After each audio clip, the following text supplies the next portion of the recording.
সোমবার 12ই রবিউল আওয়াল অর্থাৎ বিশ্বনবী হযরত মুহাম্মদের জন্মদিবস।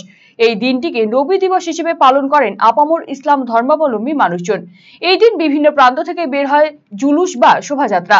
নবী দিবস উপলক্ষে বর্ণাঢ্য শোভাযাত্রা করা হলো উত্তর দিনাজপুর জেলার হেমতাবাদে। সোমবার সকাল থেকেই হেমতাবাদ ব্লকের বিভিন্ন এলাকা থেকে শোভাযাত্রা বা জুলুস বের করা হয়। হেমতাবাদ সদর এলাকায় শোভাযাত্রা উপলক্ষে কড়া পুলিশি নিরাপত্তার আয়োজন করা হয়। অল ইন্ডিয়া ইমাম অ্যাসোসিয়েশনের জেলা সভাপতি মোহাম্মদ মৌলানা আসির উদ্দিন সহ অন্যান্যরা উপস্থিত ছিলেন এদিনের কর্মসূচিতে।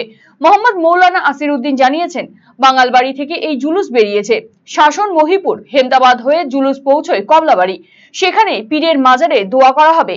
রাস্তায় শোভাযাত্রায় অংশগ্রহণকারীদের জন্য সেবামূলক আয়োজন করা হয়েছে। সুষ্ঠুভাবে অনুষ্ঠান সম্পন্ন করাই লক্ষ্য।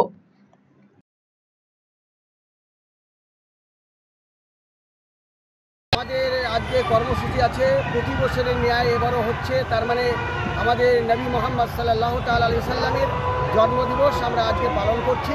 তিনি এই ডেটে এসেছিলেন পৃথিবীর বুকে, আনন্দের জন্য আমরা আজকে জুলুস করছি।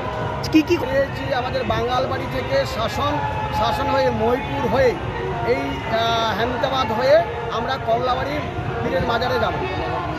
ওখানে আয়োজন অনেকেই রাস্তায় মানে জল খাওয়াচ্ছে, জুস খাওয়াচ্ছে, খিচুড়ি খাওয়াচ্ছে, রাস্তায় ধরে ধরে অনেক মানুষ অনেক রকমের আয়োজন করে মিষ্টি দিয়েছে।